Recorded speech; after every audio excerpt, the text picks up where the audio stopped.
On est à Sainte-Foy-lès-Lyon, chez moi. J'avais en fait pour projet d'améliorer l'énergie, enfin la consommation énergétique de la maison, et en fait tout est compliqué. Il y avait pas mal de principes low-tech qui me tenaient à cœur. Enfin, ça a cheminé tous ces aspects écologiques, énergie, logement. Et je me suis lancé à modéliser une tiny house. Donc cette tiny house, ça fait 4 mètres de haut, 2,55 m de large de la remorque hors tout. 8,10 m c'est la longueur totale de la remorque, mais l'extérieur de la tiny house fait 6,60 m. Toute la conception est pilotée par cette contrainte de poids, 3,5 tonnes. Et je trouve que c'est un challenge intéressant également pour la limitation des ressources qu'on utilise. Toute la construction s'est faite pour le plateau de la remorque de la tiny house. Donc le bois, c'est du pin Douglas qu'on a choisi pour toute la structure et l'habillage. Je voulais un logement qui soit bien isolé, qui soit vraiment conçu d'un point de vue énergétique. Donc l'isolation des murs, c'est un mélange de coton, de lin et de chanvre qui fait 80 mm d'épaisseur. Et sur le toit, on a le même isolant mais en 120 mm d'épaisseur. Par contre, au niveau du plancher, j'ai choisi du liège expansé. C'est des petits granulés de liège issus de broyage. J'ai mis une grille métallique perforée. Ça évite que les rongeurs viennent par le sol et qui supporte le poids du liège. Il faut le choisir assez vite parce que on connaît le poids assez vite, on connaît les dimensions. On doit construire un logement qui doit résister quasiment à un tremblement de terre parce que quand on roule, il y a énormément de vibrations. Et si on n'a pas des isolants qui sont suffisamment rigides, en fait, ils vont se tasser, ils vont tomber vers le bas et il n'y aura plus aucune isolation sur les hauteurs. On a un pare-pluie qui entoure toute la tiny house, donc on part du bas et on remonte pour que les infiltrations puissent s'écouler vers l'extérieur. La tiny, il faut vraiment la voir comme en fait un complément de soi, c'est-à-dire qu'il faut vraiment qu'on respire avec. J'ai choisi de mettre en fait une VMC, une ventilation mécanique contrôlée, 2 modules qui sont séparés. Un module va travailler en extraction d'air, donc l'air chaud de la tiny va aller vers l'extérieur, et au lieu d'être directement chassé à l'extérieur, il passe au travers d'une masse en céramique qui se chauffe avec l'air chaud de la tiny. Pendant ce temps, le deuxième module en fait, est en aspiration, et 30 secondes après, le premier module qui a chauffé la céramique passe en aspiration d'air extérieur. L'air froid arrive sur la céramique qui est chaude, ça va assécher l'air par alternance toutes les 30 secondes, ça permet en fait de limiter au maximum les déperditions thermiques. Et on a mis un poêle de masse qui fait cuisinière et qui fait chauffe-eau, qui est surdimensionné par rapport à la tiny, mais parce que j'ai pas trouvé de plus petit. Mais l'idée était d'avoir quand même une masse de à peu près 300 kg qui soit chauffée, qui permette de chauffer de l'eau. Il y a un ballon d'eau chaude qui fait 80 litres. Il y a un réservoir d'eau chaude dans le poêle qui fait 20 litres. Il y a un radiateur sèche-serviette qui fait une dizaine de litres. S'il fait très froid dehors, tu te lèves, tu fais un petit feu. Idéalement, tu as préparé en fait un gratin ou un plat et tu l'enfournes dans le four en même temps. Comme ça, tu as le repas du midi qui cuit. Et les 2 bûches que tu as mis le matin vont servir à chauffer l'eau, chauffer la tiny. On va éviter de refaire un feu à midi si la tiny a été déjà chauffée le matin. Et quand on revient en fin de journée, en fait, on revient avec un plat chaud. La tiny a baissé un petit peu en température.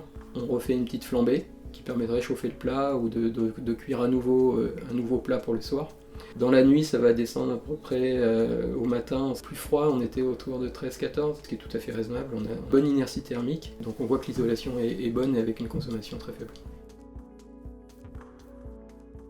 Le circuit d'eau est décomposé en 2, c'est-à-dire qu'il y a 3 circuits. Il y a un circuit de chauffage qui permet d'alimenter le poêle, le ballon d'eau chaude et le radiateur. Donc ça c'est avec une petite pompe de circulation dans le ballon d'eau chaude. J'ai enroulé 10 mètres de tuyaux de cuivre d'un serpentin à la place de la résistance chauffante électrique de base.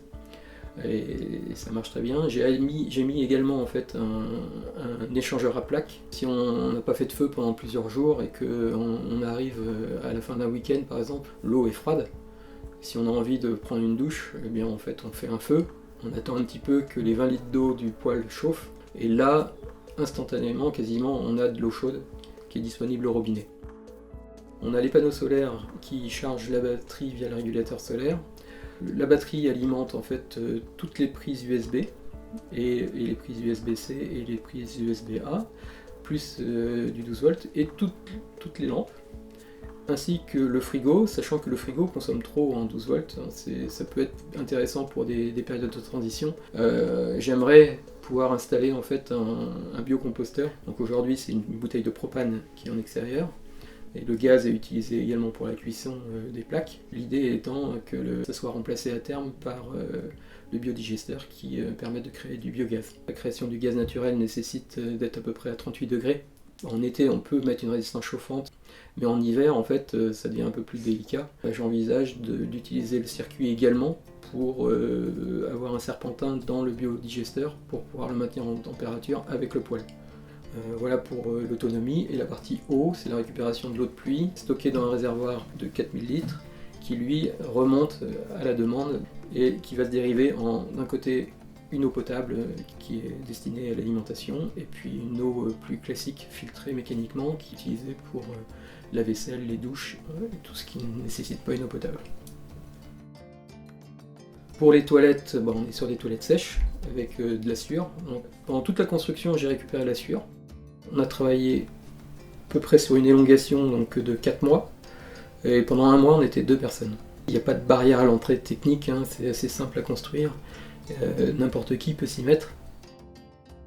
Je pense que c'est un projet qui est intéressant à réaliser si on sait ce qu'on veut en faire.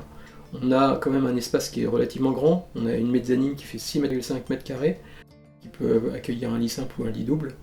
On a une mezzanine d'appoint là, qui fait 1,50 m par 2,20 m, qui permet soit d'avoir un coin tranquille pour pouvoir lire, type canapé, soit de s'en servir comme chambre d'amis, mais le retour c'est que c'est tout à fait agréable de vivre dans la tiny. Donc au final, la tiny m'est revenue à 21 400 € en achat brut. Bien sûr, je ne me suis pas payé.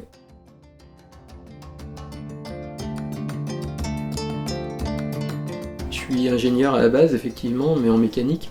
J'avais jamais réalisé de projet comme ça en bois, ni même de gros chantiers. Et j'ai trouvé que c'était relativement facile.